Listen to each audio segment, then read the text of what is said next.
¿Dale? ¿Entendido? Ahora sí. Listo. Gracias.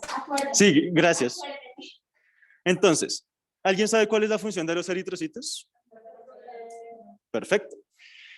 Entonces, en mujeres y hombres va a haber muchísimos, llegan a haber millones por milímetro cuadrado, cúbico, perdón. El color rojo se los da una proteína en específico. ¿Alguno sabe qué? Perfecto, hemoglobina. Tienen una vida media de 120 días, es decir, cada 120 días se van renovando, pues para cambiarlos porque no van a vivir para siempre. Tienen mucha estabilidad, pero a pesar de esa estabilidad tienen deformabilidad, es decir, que pueden pasar por vasos que son muy pequeños. Estos bichos, exactamente, estos bichos miden como 7 micrómetros más o menos y pueden pasar por vasos que miden 3 micrómetros. Eso significa que se pueden deformar de la chimba, o sea, pueden pasar por lugares muy pequeños. Y importantísimo para este caso, tienen una membrana lipídica que es fluida y es permeable, o sea, le pueden entrar y salir diferentes sustancias. Y esta es nuestra proteína de la cual estábamos hablando, la hemoglobina, tiene como diferentes componentes que son las globinas, lo van a ver mucho más adelante. Tienen el grupo hemo, el cual es el grupo al cual se va a unir el oxígeno cuando pasa por los pulmones. Puede cargar hasta 4 moléculas de oxígeno.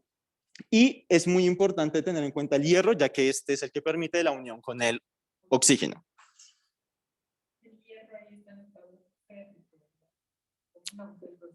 Creo que era férrico.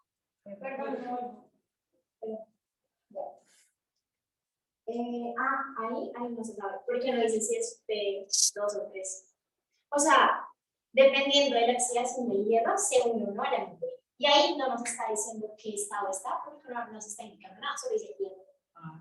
Entonces, otro detalle muy importante es que cuando un oxígeno se une a uno de los 4 grupos, toda la hemoglobina en general va a ser como más afín al oxígeno. Entonces los otros 3 se van a llenar de una forma mucho más rápida que el primero. Listo. Entonces acá tenemos el sistema antioxidante. Ustedes se preguntarán qué es esto, o capaz no sé. Son sustancias que pueden neutralizar o tranquilizar, depende del punto de vista que lo vean, los radicales libres que van a estar en el cuerpo. Lo que hacen es darles un electrón, donar un electrón, para que el radical libre sea capaz de estabilizarse. Allá vemos pues una imagen como explicativa. El radical libre va a buscar un átomo sano, que en este caso va a ser la membrana lipídica del eritrocito, y va a buscar quitarle un electrón. Cuando el radical libre lo quita, la membrana lipídica se vuelve un caos, porque está totalmente inestable. Entonces va a empezar a robar electrones de otros lípidos, y eso va a acabar destruyendo la membrana. Lo que hace el antioxidante es dar ese electrón, que en este caso va a ser hidrogeniones sobre todo, y cuando lo cede, el radical libre como que se tranquiliza, como que ya no busca pelea y se relaja. Una analogía que pues a mí me sirvió bastante es verlo como si fueran una persona que está siendo robada, un ladrón y alguien que tiene dinero que le sobra la plata. Entonces, el que está quietico, suave, normalito, es nuestro átomo sano, o sea, nuestra membrana lipídica. El radical libre es ese ladrón que viene a quitarle su electrón. Entonces, si se lo quita, se desestabiliza y pum, muere el eritrocito. Pero por ahí, por suerte para nuestra querida víctima, había pues una persona que le sobra la plata. Este le da esa plata al ladrón, que en este caso pues con los radicales libres sería dar el electrón, y una vez le da la plata, pues se tranquiliza y ya no roba al otro tipo. Dale una, Sofía. Ahí vemos cómo funciona el antioxidante, pues más generalmente más científico, por decirlo de alguna forma. La sustancia de abajo está buscando un electrón desesperadamente, la otra se la dona, que sería el antioxidante, y tenemos diferentes tipos. Tenemos enzimáticos, es decir, que nuestro propio cuerpo los produce, donde tendremos la superóxido dismutasa, catalasa y glutatión peroxidasa, y los no enzimáticos, que son normalmente exógenos, como las vitaminas. Todas las vitaminas que consumimos son importantes antioxidantes, pero también hay unos endógenos, como el glutatión, el NADPH y otros, que estos vamos a verlos más adelante en bioquímica. Listo.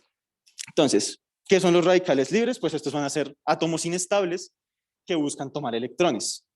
Cuando se refiere a inestables, quiere decir que uno de los electrones no tiene pareja. Entonces está desesperado por conseguir una pareja y la va buscando por todo lado. Gracias. Un exceso de estos en el cuerpo puede afectar de muchas formas, destruyendo sobre todo nuestras células. No obstante, son muy importantes también para protegernos. ¿A alguien se le hace una idea o puede pensar el por qué son importantes para defendernos?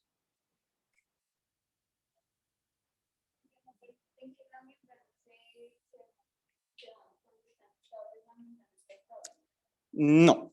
Los radicales libres siempre van a estar buscando un electrón. Entonces, si se juntan, por decirlo de alguna forma, se acercan a una membrana, le van a quitar electrones. Sí. Entonces, eso es lo malo, esa es la parte mala, pero tiene una función que es muy útil para nosotros. Y esa es destruir y matar bacterias o virus que nos están invadiendo.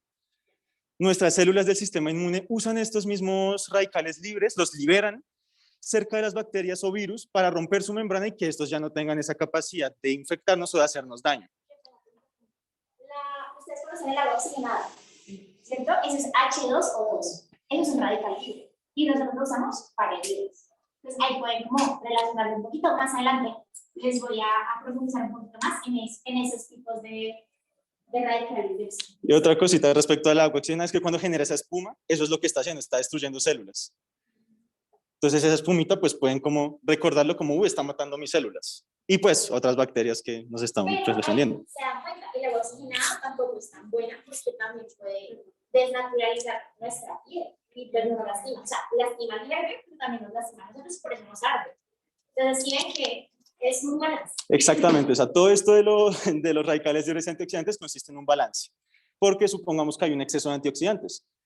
Entonces, en un principio todo va a funcionar normal, o sea, todo va a estar lo más de bien. Pero si nos llegamos a infectar con alguna bacteria o un virus, nuestro cuerpo al producir esos radicales libres para matar esa bacteria o ese virus en específico, pues no va a poder surtir efecto debido a los antioxidantes, porque van a estar ahí como muy intensos dándoles siempre electrones a los radicales libres y pues serían inútiles.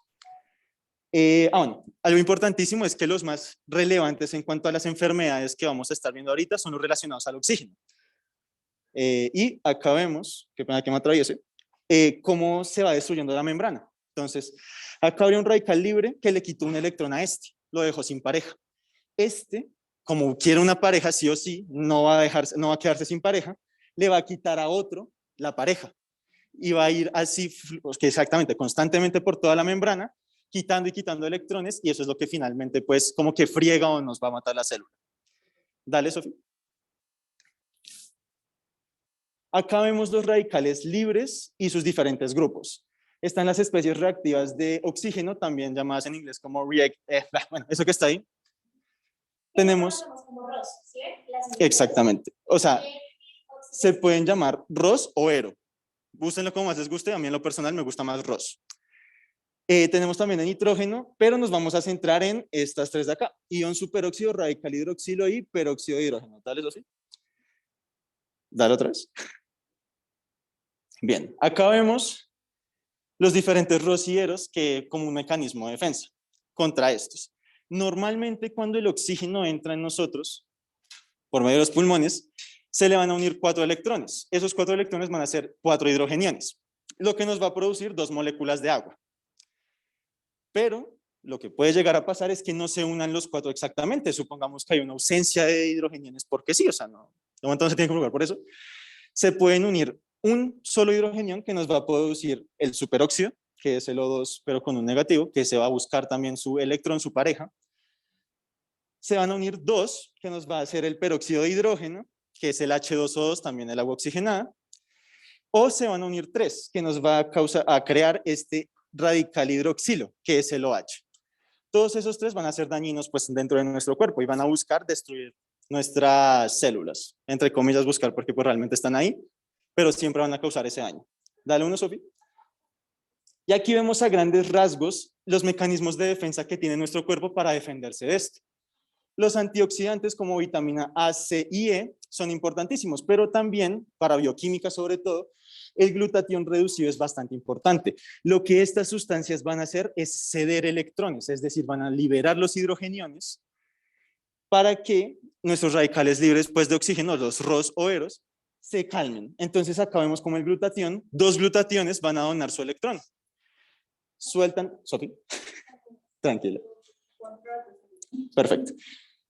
Los 2 glutationes van a soltar cada uno un electrón, un hidrogenión, entonces suelta aquí y se va a unir a esta molécula, en este caso, ¿de qué sería? Sí, perfecto. Entonces, por eso necesitamos para llegar a su punto estable en el cual se convierte en 2 moléculas de agua. Perfecto. Dale. Y acá vemos que todo consiste en un balance. El estrés oxidativo, si se mantiene equilibrado, puede ser bastante beneficioso para nuestro cuerpo, pero en caso de que aumenten los ROS, va a ser un daño muchísimo más grande. Que se aumenten los antioxidantes no es tan grave, porque es muy como ocasional, tipo yo no me la paso con una bacteria dentro de mi cuerpo.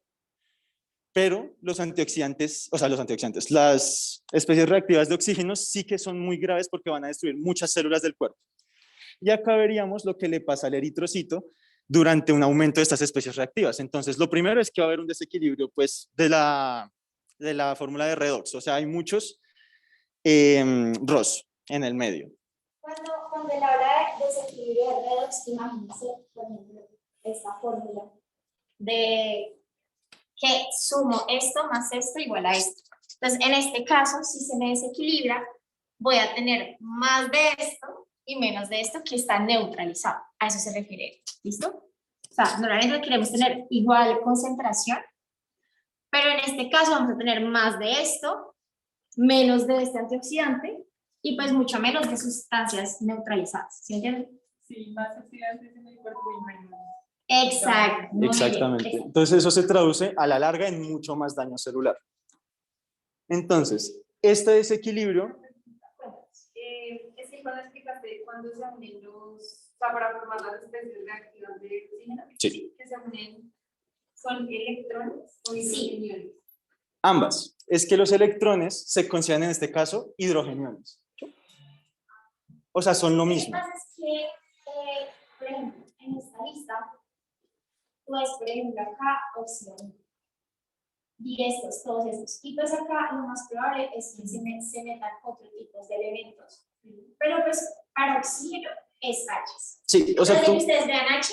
Sí, pues imaginarlo a que siempre el cuerpo, para neutralizar el oxígeno que está sobrando, quiere hacer agua, porque es lo más fácil de hacer y es lo que tenemos en todo el cuerpo. Entonces, exactamente, busca esos hidrogeniones de otros lados, como el glutatión, como las vitaminas, para que los cedan a los oxígenos que nos están haciendo daño y que se conviertan en agua y se conviertan en cosas totalmente poco dañinas, no sé cómo decirlo. Bueno, no nocivas. Entonces, este desequilibrio nos va a causar una disminución en el NADPH. Esto lo vamos a ver con muchísimo más detalle ahorita con Sofía lo explique en bioquímica. Esta disminución de NADH va a producir muy poco glutatión reducido. Este glutatión reducido es el encargado de ceder el hidrogenión. Entonces, como va a haber mucho menos de este, va a haber un aumento en el estrés oxidativo, es decir, más células se me van a estar estresando, van a estar perdiendo la permeabilidad de sus membranas y esa pérdida de permeabilidad en las membranas me lleva a la hemólisis, que es la ruptura o muerte de los eritrocitos, pues antinatural, por decirlo de alguna forma. Sofía.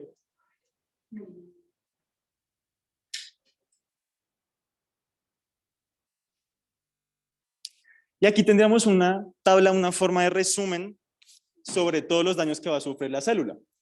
Entonces, si hay una muy grande cantidad de ROS en el medio, vamos a encontrar que los lípidos se van a empezar a oxidar, entonces eso es lo que me va a molestar de tal manera la membrana. Las proteínas también se van a ver un poco inactivadas, van a perder su función. Los carbohidratos se van a despolarizar en polisacáridos y los ácidos nucleicos, que son como los precursores de las proteínas, también se van a ver afectados. Pero en el caso, ya ustedes creen que es lo que más afecta a los eritrocitos.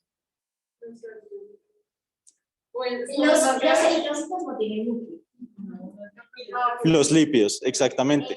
Porque imagínense a los eritrocitos como esclavos, literalmente. Ellos solo tienen que cargar cosas. Ellos no necesitan ese peso extra que representa el núcleo, no tienen ese peso extra que representan otras cosas que tienen otras células. Exacto. A grandes rasgos, sí. Ellos están llenos de hemoglobina. Y también es importante las proteínas. ¿Por qué? Porque la hemoglobina es una proteína y se nos puede naturalizar. Y si ella no se naturaliza, ya no funciona. Entonces, que ya no hace el eritrocito, ya no transporta nada. Entonces, pues, todo mal. Sí, exactamente. Y pues algo que sinceramente se me olvidó poner, perdón, mala mía, es que cuando se nos desnaturalizan las proteínas, van a quedar como inútiles, pero eso se refleja en el eritrocito. El eritrocito es un circulito y se le va a ver como una especie de punto morado. Ese punto morado se llama cuerpo de Heinz. Y nuestro sistema inmune detecta pues eso que está raro, o sea, dice como, pana, esto no es mío, esto de quién será. Y va y muerde ese pedacito específicamente, solo ese. El eritrocito lo deja como, lo pasa como por nuestro pero ese pedacito que tiene el cuerpo de Heinz no. Entonces lo que hace es morderlo y eso nos da los eritrocitos mordidos, así se llaman. Estos no viven mucho porque pues la membrana está fregada, entonces, o sea, su destino por eso de alguna forma es la muerte. Sí o sí se van a morir, pero es importante tenerlo en cuenta. Y ya. Preguntas de celular. Con confianza, cualquier duda, Sofía y yo los responderemos.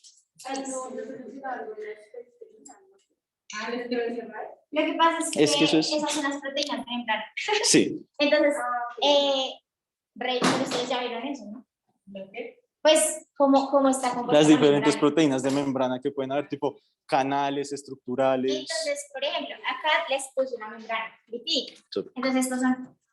Y demás. Dale. Entonces, estos son fosfolípidos de membrana, ¿sí los ven? ¿Estos qué creen que son? ¿Para qué? Muy bien, para facilitar el transporte. Estos de acá, los glicolípidos, eso es muy chévere porque eso nos determina el tipo de sangre.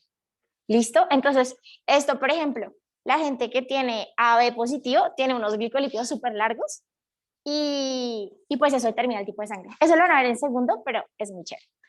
Y por ahí, creo que esta es la espectrina y bueno, esos son como, hace parte de la membrana, pero lo más importante de los ROS es que afectan la peroxidación de lípidos de membrana. Y pues la membrana está hecha de lípidos, entonces afecta la membrana como tal. Y acá ya vamos a adentrarnos más en la membrana. Entonces, el RAE de biofísica es explicar cómo se comportan los procesos de difusión y osmosis en una membrana celular deteriorada por el estrés oxidativo, que ya sabemos cómo deteriora la membrana. Ahora vamos a ver qué pasa con la membrana y el eritrocito. Entonces, siguiente, Sergio, por favor. Entonces, no, alguien entró y abrió el micrófono. Por favor, la persona que está... porque... Carlos Alberto, por favor, pues... ya, gracias. Listo. Entonces, conceptos clave. Me preguntaron por permeabilidad e impermeabilidad. Entonces, acá les traje esta imagen súper chévere. Entonces, como pueden ver, esta membrana es cerrada. Entonces, esto es impermeable. Es como cuando tú te pones una bolsa y sales cuando está lloviendo. Tú estás siendo impermeabilizada por una bolsa. Pero, ¿qué pasa si tú le pones roticos a la bolsa? Te mojas. Entonces, eso sería semipermeable porque son poquitos roticos. Pero si ya yo pongo esa bolsa súper rota, pues ya, pasa cualquier cosa. Entonces, eso es súper permeable. Entonces, si les queda como claro el concepto, yo creo que con la imagen es más fácil. Y pues, si hay más permeabilidad, significa que pasan más cosas. Si hay menos permeabilidad o más impermeabilidad, significa que pasan nada. O sea, cuando a ti te dicen, es impermeable, no pasa. ¿Listo? Entonces, gradiente de concentración. Esto quiero que lo entiendan, es que todo pasa de mayor a menos. Por ejemplo, cuando ustedes se hacen un café, se les enfría, ¿cierto? Eso es por la termodinámica y es que el calor busca regularse con el ambiente. Entonces, todo busca estar a una temperatura ambiente. Acá pasa con moléculas. Entonces yo tengo muchas moléculas acá y poquitas acá. Las moléculas tienden a pasar donde hay menos concentración para que todo sea un equilibrio. ¿Listo? Siguiente, por favor. Hay una analogía que nos dicen muchos los profesores. Es que lo imaginen como un Transmilenio. Si un Transmilenio llega a la estación, si un Transmilenio llega a la estación y va toteado de gente, nada más se abran las puertas, todo el mundo se sale. Claro, porque está toteado. Entonces, así es como funcionaría este principio. Lo mismo pues en viceversa, si un Transmilenio viene vacío, pero la estación está toteada, o sea, está llenísima de gente, va a suceder lo mismo. Y eso le pasó. Exacto, eso le pasó a un amigo, por ejemplo, ella no tenía que meterse a un Transmilenio, estaba al frente, se abrieron las puertas y toda la gente entró, todos lo empujaron y ella acabó entrando al Transmilenio pues sin querer. Entonces esa es una forma más como sencilla o fácil de correlacionar. Listo. Y ahora, bueno, esto quiero, pues me lo pidió la facilitadora que les explicara qué es endocitosis y exocitosis. Entonces la endocitosis es, entran moléculas, se pegan a la membrana, esos receptores que les dije que hay muchos receptores, y la membrana se pliega, como en el... Ay, ¿puedes hacer atrás hacia adelante, por favor?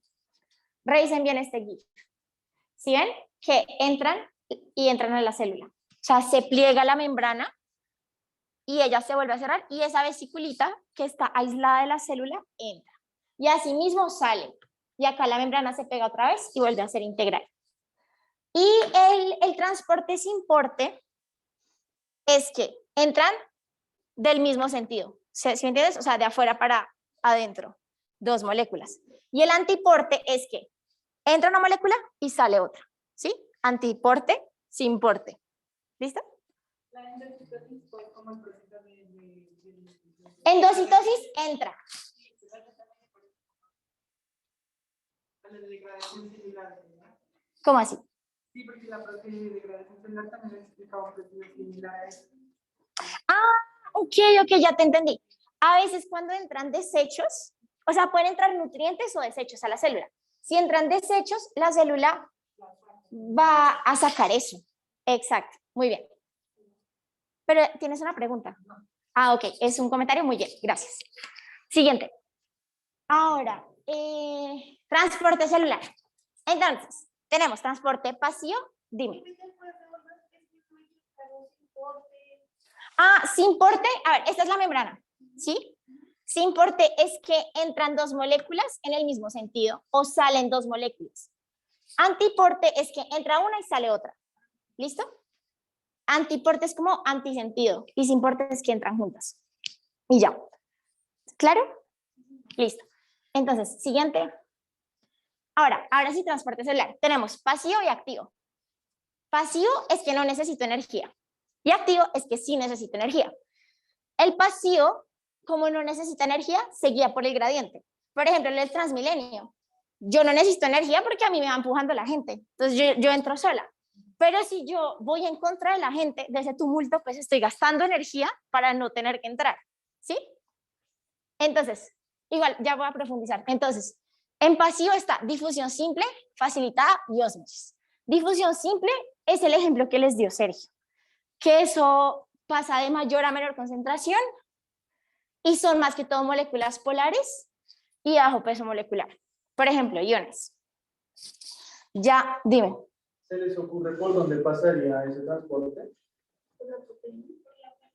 No. Por la proteína no, porque no es necesario. Por la proteína es difusión facilitada. ¿Listo? Simple, difusión simple por la membrana. Como si fuera Pedro por su casa, se mete la célula y se sale la célula como quiera. Exacto. Y difusión facilitada es gracias a los transportadores, estos, los que ustedes conocen.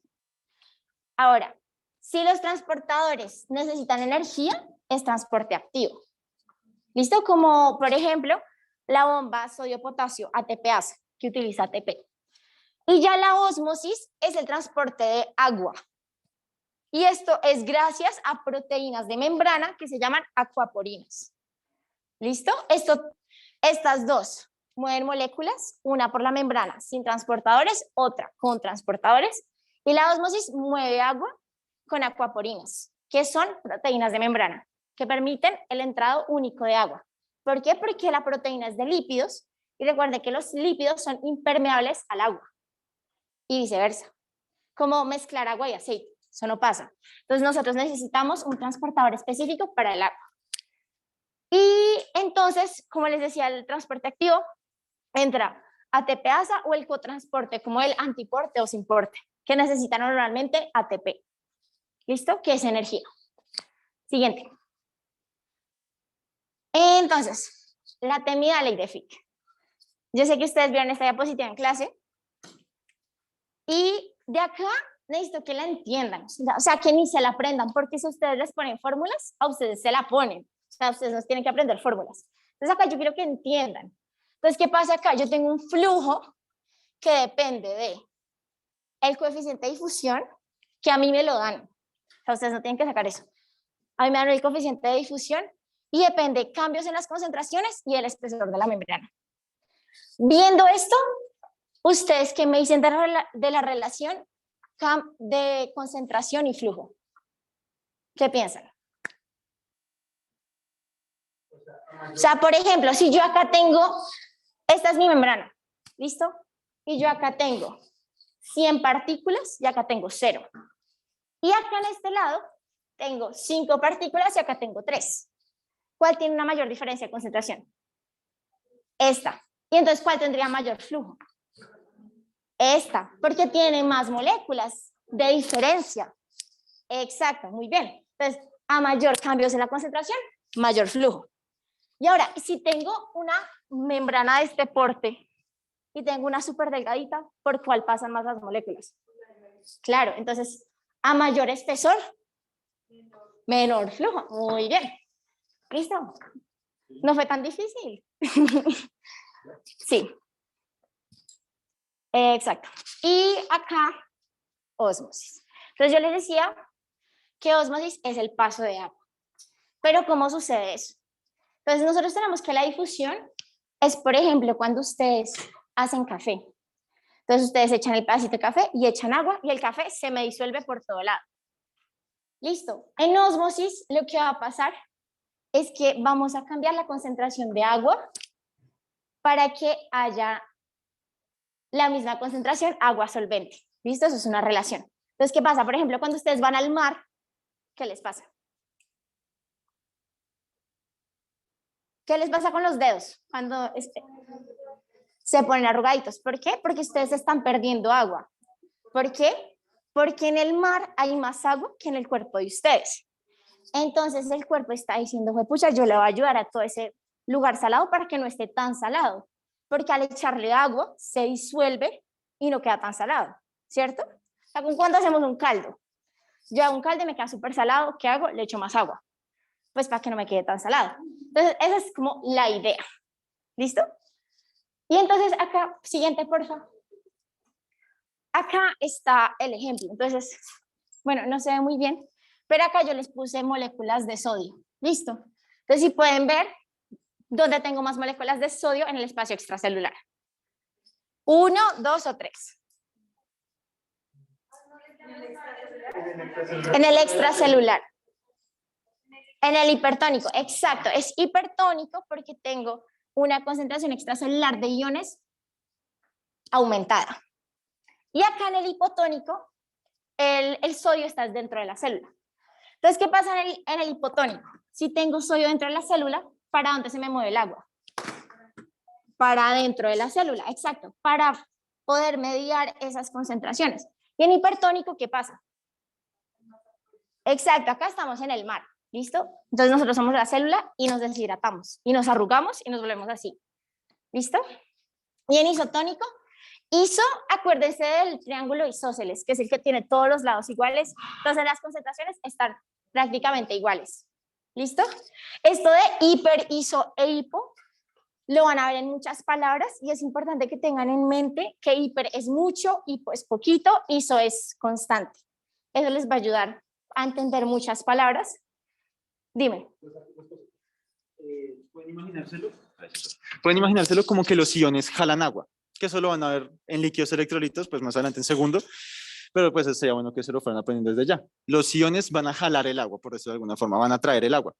Y lo otro es que cuando dice hipertónico, isotónico, hipotónico, se refiere al medio la gran mayoría de las veces. Entonces, hipertónico hay muchísima sal, por eso la célula queda toda como deshidratadita.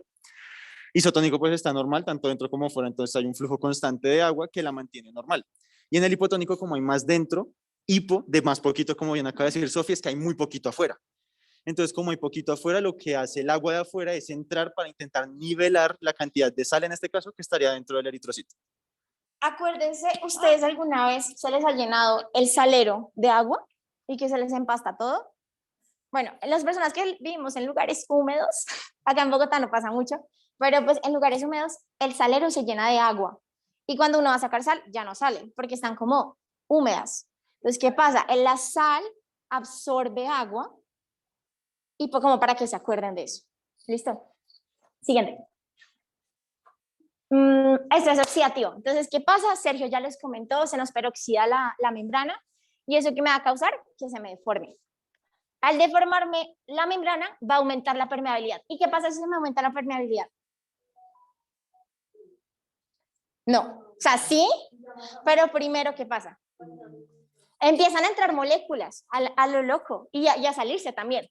Y se me va a romper la célula. ¿Por qué? Porque se me empezó a meter un montón de cosas y pues la membrana está súper inestable, entonces me va a romper la célula y va a liberar todo su contenido intracelular. O sea, todo lo que hay dentro de la célula Entonces, ¿qué se me va a salir de un eritrocito?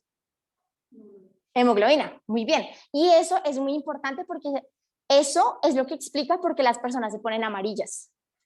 ¿Listo? Porque la hemoglobina se va a degradar en bilirrubina y esa bilirrubina me va a causar la ictericia, me va a causar la orina oscura y pues como mucha clínica se explica por esta hemólisis. ¿Listo? Por eso no es lo mismo una anemia normal que una anemia hemolítica. De pronto las personas que sepan o hayan visto personas con anemia normal, esas personas son pálidas. Pálidas porque no tienen hemoglobina. Mientras que estas sí tienen la hemoglobina y la tienen por fuera. Entonces por eso se ven amarillas. ¿Listo? Para que se acuerden. Siguiente. Ahora, preguntas de biofísica. ¿Todo claro? Listo, perfecto. Igual, otra cosa, si repasando los temas, ¿les surge alguna duda o algo? Con confianza. Pueden escribir a Sofi, yo también les voy a dejar mi número ahorita en la presentación por si pueden. Sí, con mucho gusto. Listo, entonces seguimos con biomolecular. Entonces, alteraciones estructurales moleculares en la enzima que ocurren en la deficiencia de la glucosa 6-fosfato deshidrogenasa. Esa es la enzima. No ven nada, pero pues se supone que esa es la enzima. Y estos son como diferentes tipos de mutaciones de la enzima. ¿Listo? Si se dan cuenta que unas mutaciones pueden cambiar mucho o no en la proteína. Y pues esto es como un dato que les doy, es que la herencia de la deficiencia de glucosa 6-fosfato afecta solo a los hombres. Es una herencia recesiva ligada al cromosoma X. Entonces, normalmente solo como que afecta a los hombres. Y lo porta la mujer, porque nosotros tenemos 2X. Entonces, nos salva. O sea, con que compensa. Pero pues sí puede haber como una deficiencia moderada. Siguiente. Dime. Digamos que la madre tiene la deficiencia y el padre también. La madre no la va a tener, porque ella es portadora. Mira, nosotras somos XX, los hombres son XY. ¿Listo? Si un hombre está afectado, va a tener una X afectada. ¿Y la mamá? Ah, bueno, sí. No, o sea, es que la vuelta ahí es complicadita. Pero hagan las dos, es que nosotros tenemos una cosa diferente de ustedes, por decirlo de alguna forma, que es el X y Y, lo comparamos con las letras. Como ustedes tienen 2X, si uno está maluca o La otra compensa. La otra compensa, la otra se pone la... Por eso somos portadoras. Exactamente, por eso son portadoras. Pero si da la casualidad que por mala suerte una madre portadora le pasó el X maluco al hijo, varón en específico, Nada que hacer, porque él solo tiene una X. solo le va a mandar esa X dañada y el pelado va a tener el Y del papá. Entonces ahí no puede compensar de ninguna forma y la enzima como tal, en todo va a estar disminuida con la cantidad de disminuida. Dime. Hay unos casos, pero no. O sea, en teoría se puede, pero en la práctica no. Ajá. Tiene que ser que la mamá sea portadora y el papá enfermo, y tienes que ser muy de malas. No, aparte, ustedes vieron el de PROF. Normalmente las personas que tienen esta enfermedad hacen asesoramiento genético para que sus hijos no sufran por lo mismo. Porque pues es muy maluco andar pues como enfermo. Entonces pues a esas personas se les recomienda hacer asesoramiento genético cuando vayan a tener hijos, y pues seguramente les van a decir como, pues no busque una esposa que esté con la misma, pues como portadora. O pues hay alternativas, hay alternativas.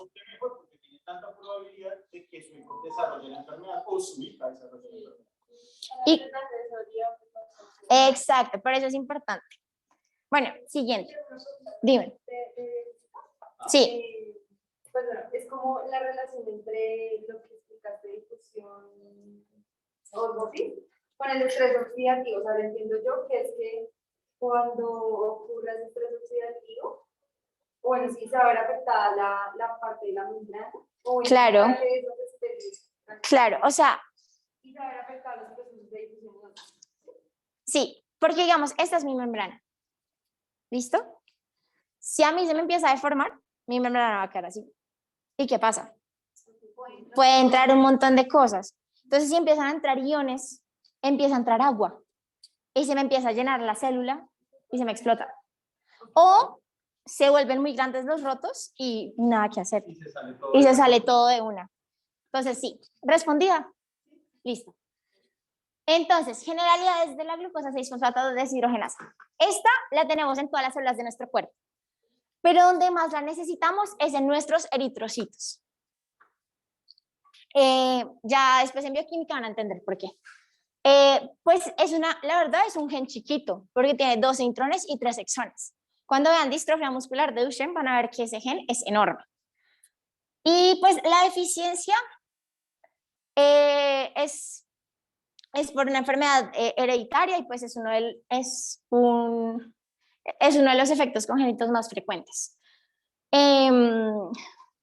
Bueno, hay como varias variantes y pues el hecho de que, o sea, como que como tal, esto lo que hace es que disminuye la vida media de la enzima y del eritrocito. Y la hemólisis del eritrocito, o sea, hemólisis es ruptura del hematíe, que es el eritrocito. ¿Listo? Y esto se da por los ROS, agentes infecciosos, fármacos y alimentos. Que la glucosa 6-fosfato deshidrogenasa ayuda a regular. Listo, siguiente. Entonces, mutaciones. Tenemos tres tipos de mutaciones. Tenemos mutaciones silenciosas, nonsense, sin sentido, y missense. Listo. Entonces, la silenciosa, ¿qué pasa acá? Yo cambio una base, pero no me afecta el aminoácido. Entonces pasa desapercibido. Es como no sé, como que cuando ustedes se cortan, bueno, no mentiras, no porque si uno se corta. A ver, No sé qué analogía estabas estaba pensando en otra cosa. A ver, esperen, pienso en una analogía. alguien participativo me quiere formar una mutación missense, perdón, silente, con los aminoácidos Con esto. de la derecha. O sea, digamos, acá si yo tengo UUU, se me va a generar una fenilalanina, perdón, no sé leer, y si tengo UUC, se me va a formar lo mismo. Entonces, en base a esa explicación, con cualquiera de los que está ahí, ¿alguien me quiere ayudar con una de estas mutaciones? ¿Cómo? ¿Tiene que ir al final? Sí. Sí. No, No necesariamente. Puede No. cambiar cualquiera. No, porque mira. no porque Formador. ahí cambiarías.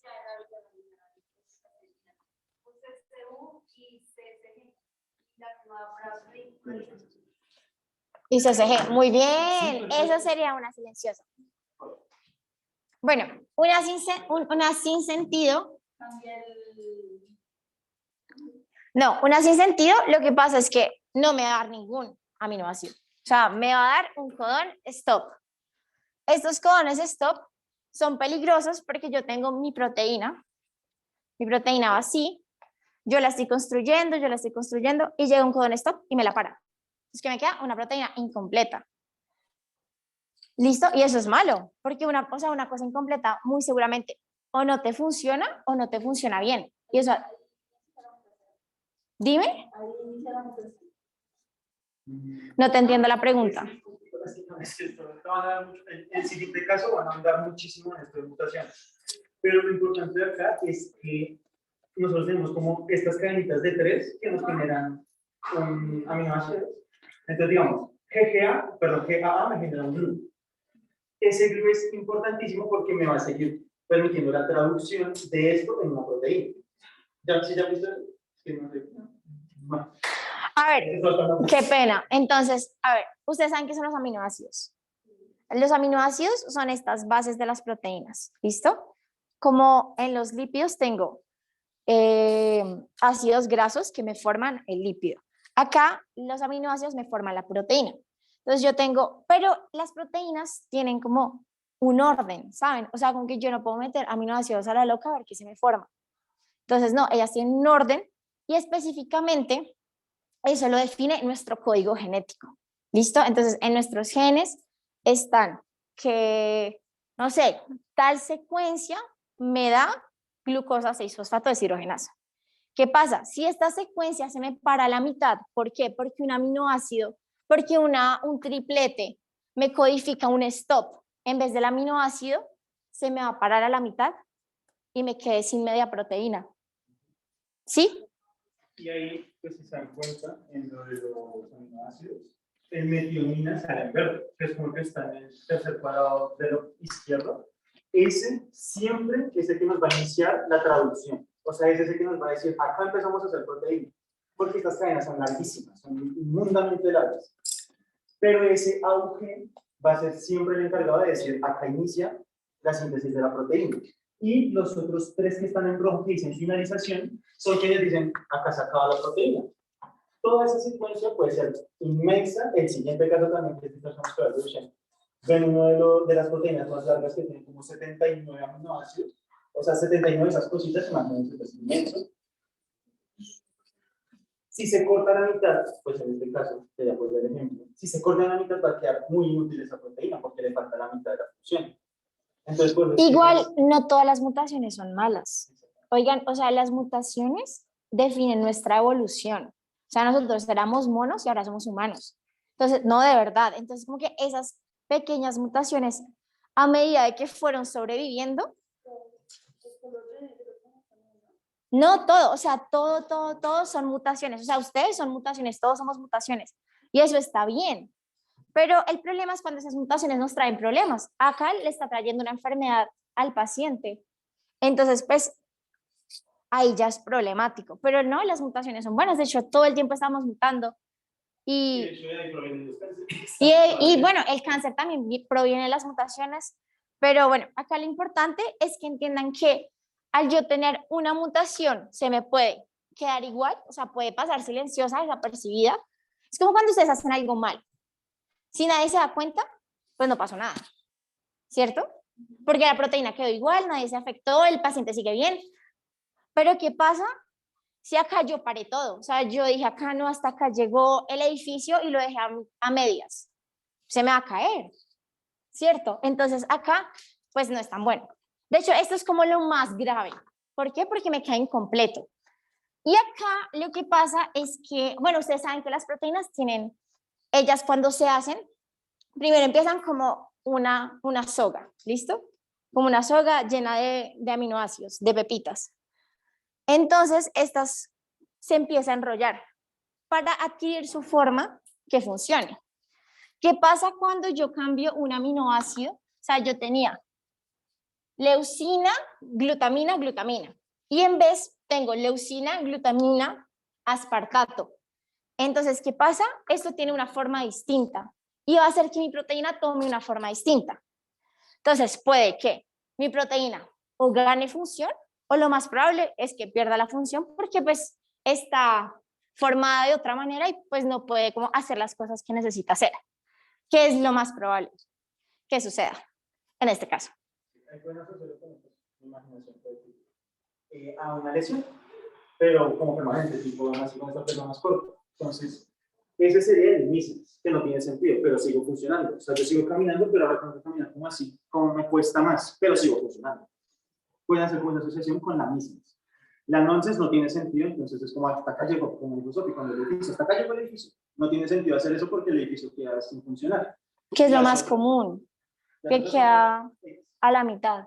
Y de hecho, las primeras normalmente uno solo se da cuenta que el paciente lo tiene cuando se hace como un test de ADN muy específico. Pero pues el paciente no se ha afectado. ¿Por qué? Porque pues tiene todo igual. Porque pasó silenciosa, desapercibida. ¿Listo? Siguiente.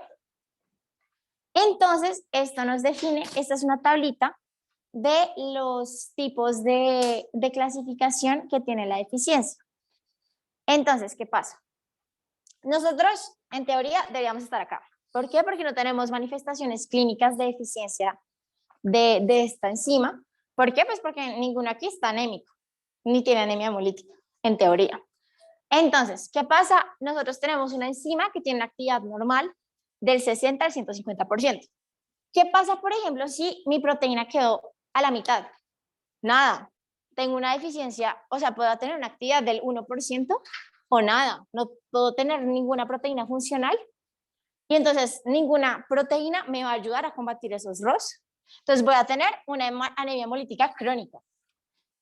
Y pues sí, es una deficiencia muy grave. En nuestro paciente, lo más probable es que tenga una deficiencia moderada que nos va a causar una hemólisis aguda ocasional, según la exposición a elementos oxidantes. Y esto normalmente tiene una actividad del 10 al 60%. ¿Se acuerdan que yo les decía que hay mutaciones buenas? Bueno, entonces hay personas que pueden ganar actividad, o sea, que tengan una enzima que sea súper eficiente y que sea lo último. Entonces, esta persona va a tener una actividad aumentada de la enzima y lo más probable es que no tenga manifestaciones clínicas porque, pues, la enzima está funcionando al 150%, lo cual es muy bueno. ¿Preguntas? Esa es la clasificación de los tipos de mutaciones que nos puede causar y, según eso, qué actividad enzimática voy a tener. ¿Listo? De ahí, pues, consideramos que es muy importante que lo recuerden porque si no estamos hablando, podemos preguntar. A nosotros nos preguntaron si un paciente tiene, no sé, una actividad de tanto, ¿en qué clasificación entraría? Entonces, Y luego es que los puntos de corte son como muy claros. O sea, primero no hay actividad, pues vaya. Luego del 1 al 10, eso es bastante grave. Del 10 al 60. entonces si ustedes les dicen un paciente tiene una actividad del 150%, pues ustedes ¿qué dicen? Pues que no tiene una deficiencia y que pues más bien tiene una actividad aumentada. Y como que revisen el cuadrito. Sí. Listo. ¿Preguntas? ¿No? Ok. Listo, ya. Bioquímica. Entonces, describe las características generales de las enzimas antioxidantes como biocatalizadores y sus mecanismos de regulación. Entonces, bueno, acá les tengo otra vez el sistema antioxidante. Entonces, él tiene electrones o bueno, OHs de sobra, como le quieran decir. Y acá me neutraliza este que tiene un espacio. Listo. Entonces, acá, ¿qué es lo que dice? Bueno, pues nada, ellos siempre quieren estar completos y por eso le roban a la gente. Pero pues ellos son benevolentes y les regalan a ellos para que ellos no tengan que robar. Entonces, siguiente. Bueno, entonces acá conceptos clave, que son biocatalizadores. Entonces los biocatalizadores van a ser esas sustancias que nos van a reducir tanto tiempo como energía para realizar una reacción. Entonces, entre ellos tenemos enzimas, hormonas y vitaminas. Y acá ellos son muy importantes porque, o sea, puede que las cosas sucedan, pero sin una enzima van a suceder muy lentas. ¿Y ya para qué? O sea, como que si se va a demorar 3 horas en neutralizar un ROS, lo más probable es que ya haya roto la membrana. Entonces necesitamos como cosas que funcionen rápido.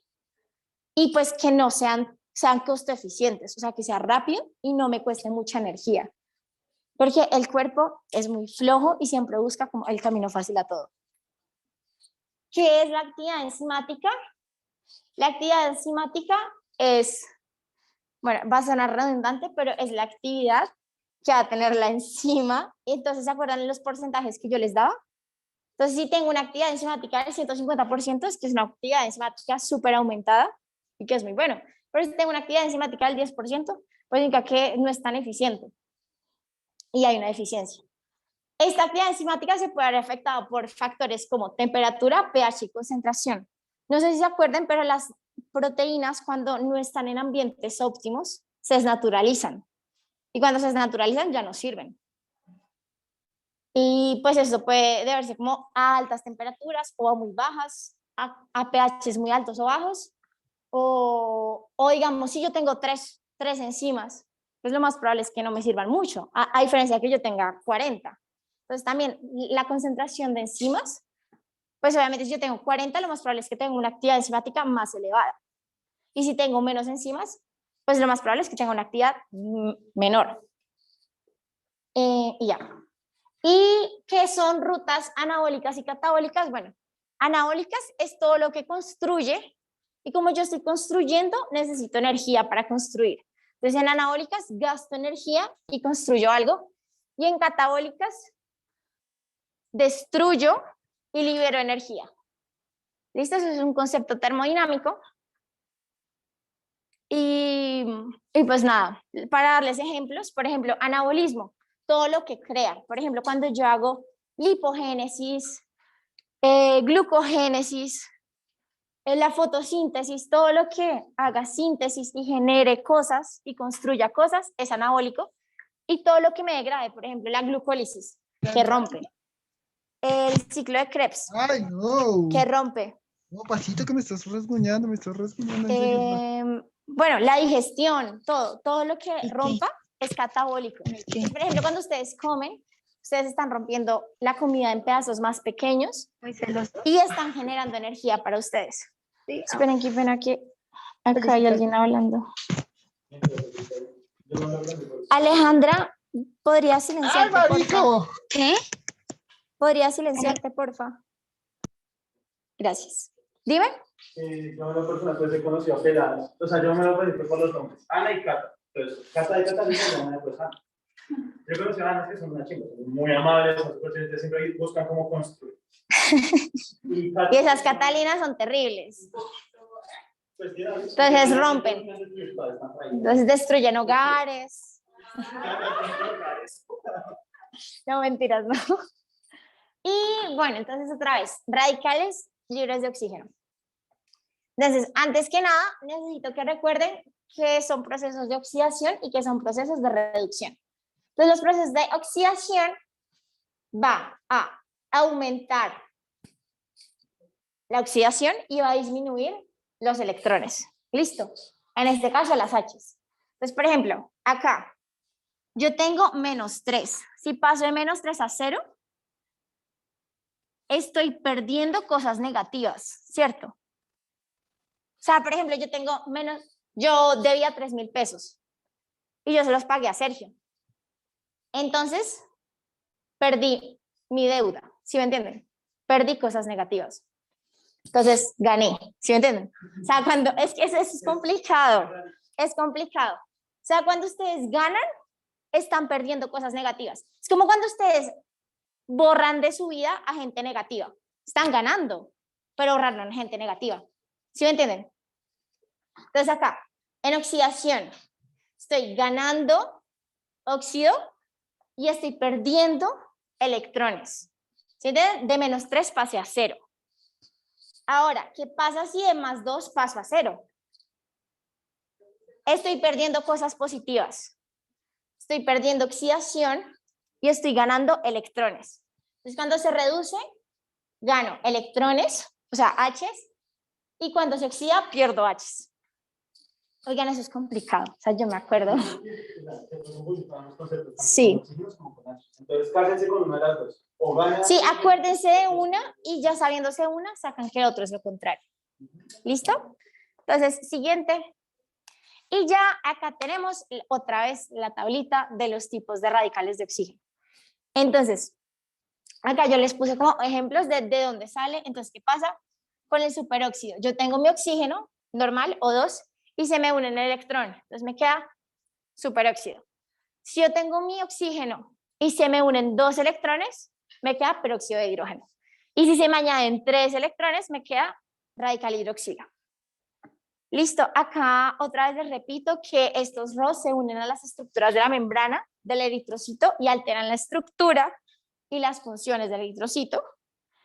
Y pues por eso es necesario que se me estabilice todo eso gracias a los antioxidantes. Siguiente.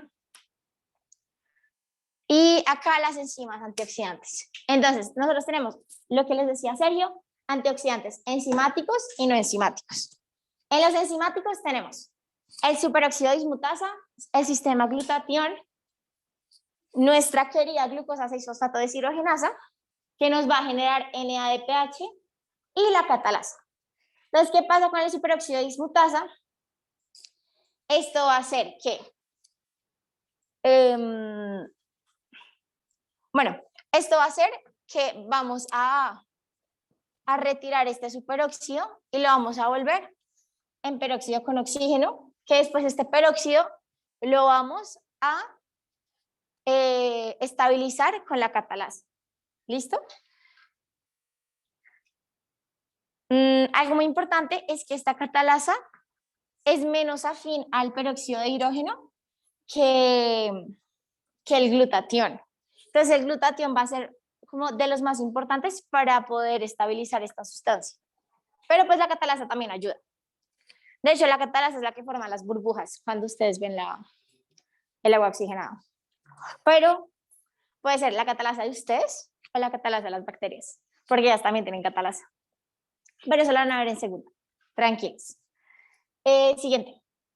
Y ya estas otras dos enzimas. No, antes les voy a hablar de las vías pentosa-fosfato. Entonces, ¿qué quiero que sepan de todo esto? Que es una ruta alternativa a la glicólisis. ¿Listo? No es lo mismo. Es diferente. ¿Por qué? Porque no me produce ATP. O sea, el fin, recuerden que todo lo que es lítico, que es catabólico, que rompe, libera energía. Esto no me va a generar energía porque estoy construyendo cosas, ¿sí me entienden? Entonces acá pues no voy a generar ATP para nada. Entonces para eso ya sabemos que no es la glicólisis. Y nos va a generar NADPH. Por favor, acuérdense de la P de NADPH. Si quieren, por la vía de pentosas, o sea, es P de pentosas y así se acuerdan. Pero es muy importante que sepan que es NADPH y no NADH. ¿Listo? Y algo pues también importante es que esto es importante para la síntesis de ácidos grasos y esteroides.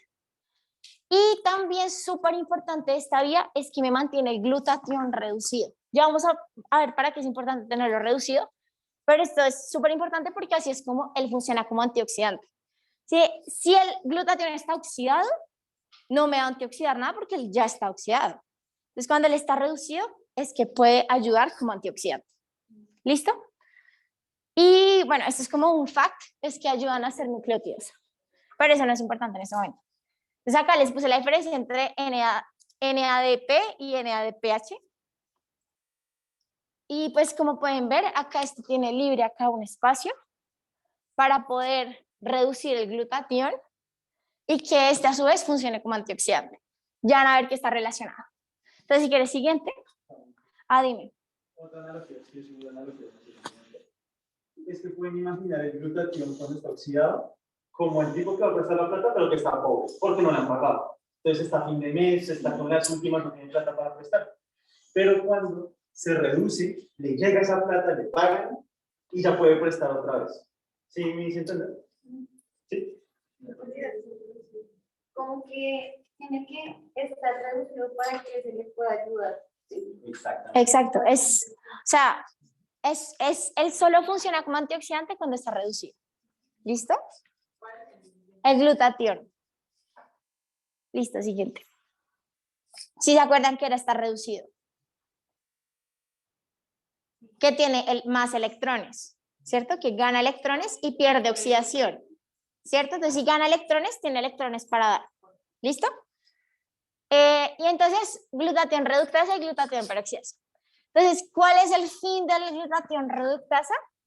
Reducir el glutatión. Eso lo dice su nombre. ¿Listo? Y entonces acá, lo que pasa es que no puede buscar ninguna fórmula que tuviera todo en uno. Entonces acá, ya les explico. Entonces, ¿qué pasa? Yo tengo mi glucosa 6-fosfato deshidrogenasa.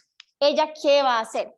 Ella va a coger este NADP y me lo va a reducir. ¿Listo? Me lo va a volver NADPH.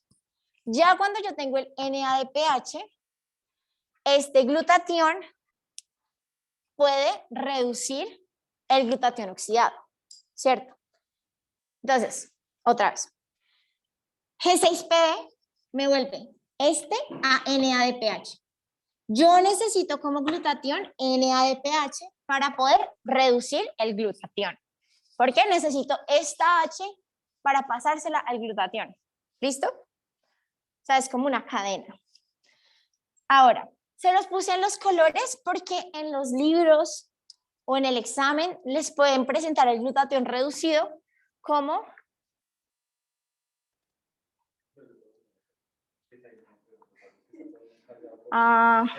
pero me sale acá, quítalo. Ya. Entonces, glutatión reducido puede aparecer como GSH. ¿Listo? Se los puse en el color moradito para que se acuerden. Y el glutatión oxidado puede aparecer como GSSG. ¿Listo? Esos son los nombres que le dieron. Ahí sí, nada que hacer. Pero bueno, apréndanse. Y entonces, como me salió volteada la imagen, igual les puse la flechita para que se guíen. Entonces, ¿qué pasa? Mi glutatión peroxidasa, que es la que me va a ayudar con este ROS, con el peróxido de hidrógeno, él lo que va a hacer es que va a utilizar este glutatión reducido para volverme este peróxido en agua. ¿Listo? Entonces, este depende de este y este depende de la glucosa 6-fosfato deshidrogenasa. Entonces, ahora ustedes cuéntenme, ¿qué pasa si se me disminuye esta? ¿Qué va a aumentar? Muy bien. Más paso a paso. Pero si quieres, dímelo paso a paso. Si quieres, vienes acá y me señalas que va a aumentar. Sin pena. O bueno, dime. Y yo te digo, ¿este o este? ¿Cuál de estos dos va a aumentar? No. Sí. Y mi glutatión se me va a quedar oxidado. ¿Por qué? Porque este no me lo puede reducir. Muy bien. Exacto. Y si este no me lo puede reducir, yo no voy a tener sustrato para que este me ayude a estabilizar esto. Listo.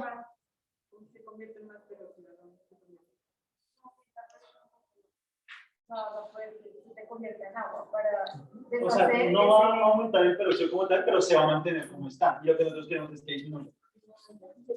Pero sí, esto sí puede aumentar. O sea, los radicales libres se forman así. O sea, nosotros envejecemos porque consumimos oxígeno.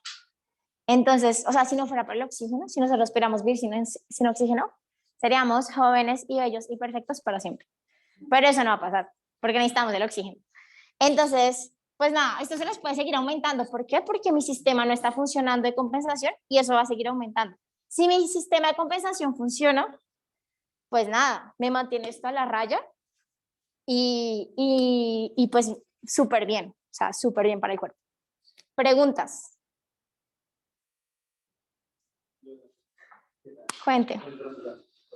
Ten en cuenta que tú siempre estás respirando, siempre vas a estar metiendo oxígeno en el cuerpo. Y si no tenemos pues quien nos reduzca, pues como dice Sofía, van a aumentar los excesos. Ajá, van a seguir aumentando. Pero pues a mí se me va a quedar ese glutatión oxidado, o sea, inútil, porque a mí el oxidado no me sirve para nada. Y nada me lo puede reducir porque tampoco voy a tener sustrato. ¿Listo? Sustrato es lo que se necesita para realizar una reacción. Sustrato, producto. Listo. Muy bien. Siguiente. Y ya vamos a hablar de la oxidación de la hemoglobina. Entonces, ¿qué pasa? Cuando la hemoglobina se oxida, imagínense que esta es mi hemoglobina con el oxígeno, como un globito. Lo tiene acá. Cuando ella se oxida, se vuelve súper envidiosa y coge el globito y no lo suelta. Entonces, listo, puede que ella esté transportando el oxígeno, pero no lo va a soltar. Entonces, a ti eso no te sirve para nada. Entonces, por eso, la hemoglobina oxidada no nos sirve. ¿Por qué? Puede que lo tenga el oxígeno, pero no me la va a soltar a los tejidos. Dime. No lo va a liberar. Entonces, eso no me sirve para nada. Entonces, acá pues les puse como que bueno, para evitar que se me oxide la hemoglobina es full necesario el NADPH, el NADH y pues como en deficiencia de glucosa 6-fosfato deshidrogenasa, ¿recuerdan que no se podía formar este? Porque pues esa era su función y si no tengo de esto, pues tampoco tengo de esto. Entonces, la metahemoglobina no se puede reducir y se me va a quedar con el oxígeno súper envidiosa y nunca me lo va a transportar al resto de tejidos. Exacto. Y no me sirve para nada. O sea, imagínatela así, súper envidiosa. Entonces, pues, nada que hacer ahí. Ah, bueno, o sea, sí. ¿Qué podemos hacer cuando tengo metahemoglobina?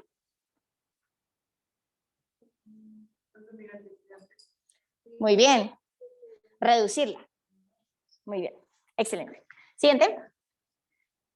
Ya llegamos a los clínicos. Preguntas de bioquímica. ¿No? ¿Se sienten cansados? Bueno, ya esto es súper rápido, se los prometo. Ya en 15 minutos acabamos. Entonces, fisiopatología y causas de la anemia hemolítica no inmune. Entonces, acá les dejé un resumen que encontré de ósmosis. Es súper general. Siguiente. Y entonces, fisiopatología. Entonces, ¿qué es la anemia? La anemia es, o sea, ¿qué me puede causar una anemia? Qué pena. Una anemia puede ser causada por una hemorragia, una destrucción de los eritrocitos o una disminución en la producción. Por ejemplo, cuando las personas tienen cáncer de médula, ustedes saben que la médula es la que se encarga de producir las células rojas. Entonces, si yo tengo cáncer de médula, esta médula no me va a funcionar y me va a quedar sin eritrocitos. ¿Y como ustedes saben cuánto tiempo dura un eritrocito? Exacto. Si a mí el productor no me está funcionando y a los 120 días, ¿qué pasa? Me quedé sin eritrocitos. Entonces, todo esto me puede causar una anemia. ¿Y qué es una anemia?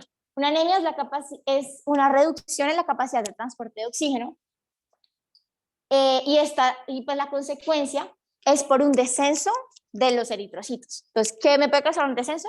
Perder sangre. Yo me corto, ahí estoy perdiendo eritrocitos. Se me destruyen como la anemia hemolítica o se me disminuye la producción. Listo, claro. Acá les dejé una tabla de clasificación y acá es importante que revisen las que son congénitas, que no son inmunes. Entonces, pues nada, normalmente la causa de las congénitas son por defectos dentro del eritrocito. Por ejemplo, enzimopatías, como la deficiencia de glucosa 6-fosfato deshidrogenasa. O también puede ser por defectos de membrana. Por ejemplo, hay personas que... ¿Quién fue el que me dijo una proteína de membrana? Que empezaba por E. Espectrina, exacto. Cuando se me muta una espectrina o alguna otra proteína de membrana, lo más probable es que esa membrana coja una forma no normal. Y como les decía Sergio, ¿se acuerdan que los eritrocitos pasaban por vasos súper chiquitos? Si la célula pierde esa capacidad de formarse y pasar por esos lugares, se me va a romper, porque no va a poder pasar. Y pues eso es más que todo como los defectos de membrana. También pueden ser defectos de la permeabilidad de la membrana. Entonces, por ejemplo, que es una membrana como súper separada y pues me va a entrar cualquier cosa y se me llena de agua y se me rompe. Puede ser. O también pueden ser problemas dentro de lo que hay del eritrocito, como en la hemoglobina. Ustedes van a ver un caso de anemia, ¿cómo se llama? Falciforme, de células falciformes. Y es súper bueno, excelente. Y ahí van a ver que la hemoglobina va a hacer que el eritrocito tome formas extrañas y lo mismo, y no pueda pasar por vasos muy pequeños. Ya en las inmunes, pues nada, normalmente es que el cuerpo ataca las mismas células y las rompe. O no inmune es, por ejemplo, que ya tienes problemas de los vasos. O sea, que puede que tengas un vaso de 3 micrómetros, pero ya después te vuelve de 1 micrómetro. Entonces por ahí no te pasa nada. Y pues te va a romper las células. Pero eso ya es como nada que ver con la célula. Si quieres, siguiente. Y ya la clasificación. Otra vez. Entonces, acá les tengo extravascular e intravascular. ¿Cuál es la diferencia? ¿Dónde se me lisa la célula? Entonces, si es dentro del vaso, vamos a decir que es intravascular. Y si se me rompe en otros órganos, por ejemplo, por excelencia, el vaso va a encargarse de romper esos eritrocitos viejos. Entonces, el vaso tiene como ciertas, véanlo como desafíos para el eritrocito. Entonces, si un eritrocito tiene una forma extraña y no puede pasar por ciertos vasos súper chiquitos en el vaso, se va a romper. Entonces, el vaso se va a encargar de definir qué eritrocitos siguen viviendo o no. Entonces, si sucede normalmente la lisis en el vaso, la vamos a clasificar como extravascular, porque no es dentro de los vasos sanguíneos. ¿Listo? Entonces ahí les dejé la tablita por si la quieren revisar.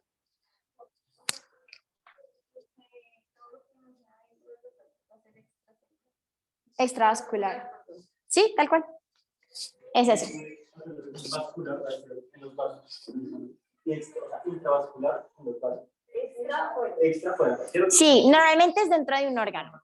En el vaso, sobre todo, porque es como un uso que tiene como control de calidad. Entonces, Sí. Si quieres, siguiente. ok, ya.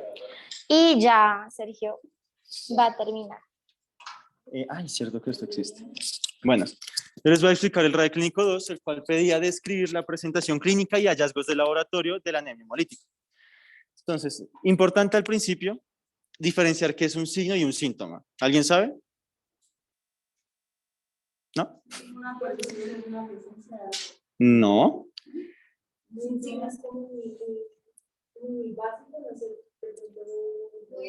No. No tan así. Específico por ahí es. Un signo es un hallazgo objetivo. O sea, yo veo al paciente, lo veo amarillo. Eso es un signo. Entonces, si esto es objetivo, ¿qué sería un síntoma? Exactamente. No tan así, es algo completamente subjetivo. El paciente lo siente. Por ejemplo, tú y yo podemos tener una misma herida. Digamos, nos pegaron una puñalada aquí en el estómago, por poner algo suavecito. Tú estás normal, estás listo. La sentiste, sí, estás sangrando un poquito, pero no te ves adolorida ni nada. Y yo me estoy muriendo del dolor. Ese sería un síntoma. Porque a pesar de que nos hicieron lo mismo, yo estoy sintiéndolo y viviéndolo de una manera completamente diferente. Doctor, yo, o sea, y ustedes tampoco lo pueden ver. O sea, Ujú. si yo veo a la persona, pues yo no puedo ver que le está doliendo. Pero yo que sí puedo ver que lo cortaron. Entonces es un signo. Exactamente. Porque eso es objetivo. O sea, no de Nosotros lo podemos, exactamente, porque los síntomas nosotros normalmente vamos a preguntar, ¿te duele? ¿Cómo te sientes? Cosas del estilo. En cambio, un signo puede ser la temperatura. Yo no le pregunto al paciente, ¿ven tu temperatura cuál es? No, yo se la tomo. Y cuando se la tomo, recibo, entre comillas, recibo un hallazgo objetivo. Dale, Sofía, ¿no? Por fin. Acá tenemos una diferencia bastante importante entre una anemia aguda y crónica. La aguda va a tener estas tres características: disnea, que es dificultad respiratoria, falla orgánica y shock. Pero la crónica va a tener solo palidez y astenia dinámica, que es como debilidad. Es raro, ¿no? Que la aguda sea más grave que la crónica, porque la crónica pues tiene menos sangre desde siempre, pero en la aguda no. Esto se debe a que nuestro cuerpo es una chimba. Nuestro cuerpo regula todo esto y se acostumbra a la poca cantidad de sangre. Por eso el de la crónica va a estar menos grave. Mientras que el de la aguda, pues me estoy desangrando, me pegaron la puñalada, me estoy desangrando, tengo una hemorragia. Todos los síntomas van a ser peores porque mi cuerpo está acostumbrado a un flujo de sangre, el cual ya no está teniendo debido al, pues, a la hemorragia. Dale, Sofía. Shock es... Uy, fue pucha. Es un estado en el que la persona empieza a ver una falla. Uh-huh. Este shock es un shock hemorrágico, puede ser. Hipovolémico. De hipovolémico. Hipovolemio, entonces hipo, disminución, volemia. Volumen de sangre. Y ahí puedes asociarlo a que pues todos los órganos necesitan sangre, ¿no? Si tú tienes una disminución de sangre, aparte de la falla orgánica, pues va a llegar el shock. ¿Sí? Claro. Perfecto. Acá tenemos los signos y síntomas. Entonces, signos vamos a tener ictericia. Ya saben por qué. Por lo de la... Exactamente, que mencionó Sofía antes. Uy, ahí están. Exacto, que para por todo el cuerpo. ¿Por qué? Sí, perfecto.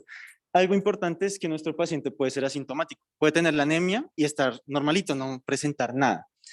Puede tener disnea, que es dificultad respiratoria, fatiga, estar cansado, pues sin una razón aparente, tipo el señor me caminó aquí a la puerta y está fatigado, está mamado.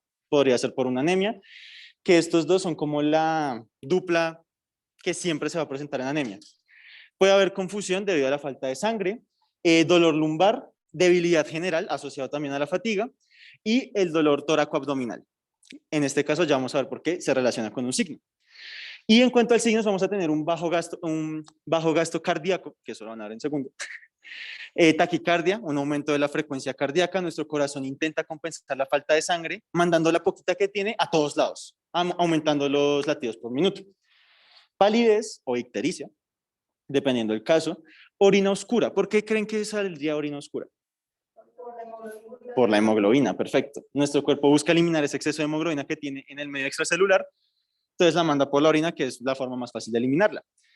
También van a haber úlceras, hepatoesplenomegalia. Ya les explico. Díganme qué vendrá diferente en estas dos imágenes. Si quieren, se pueden acercar. Porque ya son- Por ahí va. No, no es por el color. pero no el color. Vean las estructuras, vean el tamaño de esto en relación a este. Vean este vaso, o sea, yo sé que ustedes no han visto resonancias, pero este es tu vaso, o sea, a ti te cortan acá en una imagen y acá estamos mirando que tan grande es el vaso. Vean, aquí es así de grande y aquí es así de grande. Eso lo podemos ver en consulta, el paciente va a tener esto inflamado y ustedes lo pueden palpar, o también lo pueden ver en imágenes. Si nosotros lo podemos ver, ¿qué sería un signo o un signo? Un signo, muy bien. Por ejemplo, esta ictericia, ¿es un signo o un signo?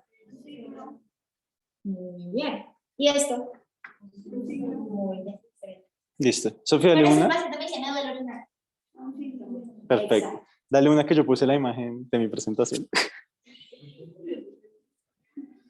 Creo. Imposible que no funcione. Perfecto. Ahí se fue. Listo. Ahí tendrían, pues, ese es un ejemplo exageradísimo. El paciente no va a llegar tan así. Pero ahí se vería cómo está, pues, esa inflamación del hígado y del vaso. Una pregunta. Hepatoesplenomegalia se divide en dos. ¿Cuál es el del hígado y cuál es el del vaso? Epa es hígado. Hepato es hígado y espleno es vaso. Perfecto. Siguiente, Sofía. Yo les quiero decir algo antes, Ah, bueno. es que Acá estamos hablando de anemia hemolítica normal. En el caso de la deficiencia de 6-fosfato deshidrogenasa, ¿ustedes creen que vamos a tener hepatoesplenomegalia? ¿Sí o no? ¿Por qué? Yo sé que saben. No es correcto. Él no es correcto, Pero ¿por qué? pero cuéntenme por qué. El vaso es el encargado de esa parte de regulación de los eritrocitos. Sí. No, recordemos que la anemia hemolítica por deficiencia de glucosa 6-fosfato, ¿dónde se van a romper los eritrocitos? ¿En el vaso o en el resto del cuerpo? En el resto del cuerpo, exacto. Entonces, el vaso puede que se vea afectado como pueda que no. Normalmente no. Normalmente el vaso se inflama cuando son enfermedades que afectan la forma del eritrocito y entonces el eritrocito se queda atascado en el vaso. Acá el eritrocito se me rompe en cualquier parte y por eso puedo tener conjuntiva ictérica o cuerpo ictérico o orina oscura, ¿cierto? Entonces, pues lo más común es que en anemia hemolítica por deficiencia de glucosa 6-fosfato deshidrogenasa no tenga este signo.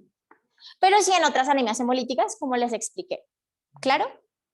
Listo. Podemos imaginarlo como que el eritrocito está tan fregado que ni siquiera puede llegar a pasar por el vaso. Entonces el vaso no hace su control y no se acumularía la basura, que serían los eritrocitos rotos, en el vaso, por lo que no hay inflamación. Dale, Sofía. Otra vez. Y acá tenemos, todavía no. ¿Me viste? No, no se cambia, qué atraco. Ya. Ah, ya listo. Acá tenemos los laboratorios que nosotros vamos a tomar, pues en caso de que llegue un paciente con anemia. El primero es el hemograma. El hemograma me va a mirar todo, pero todo lo de la sangre. Plaquetas, glóbulos rojos, glóbulos blancos, hemoglobina, todo. El conteo de reticulocitos, me faltó poner una imagen ahí ahora que cae en cuenta. Bueno, los reticulocitos son los precursores de los glóbulos rojos, o sea, son el anterior, el wannabe, por decirlo de alguna forma. Entonces, si hay un conteo muy alto de reticulocitos, es posible que haya una anemia, porque nuestro cuerpo está diciendo, pana, me falta sangre, me faltan glóbulos rojos, produzcámoslos. Y empiezan a aumentar estos que están incompletos, entonces no funcionan. Pero están ahí para intentar ser glóbulos rojos. ¿Sí queda claro?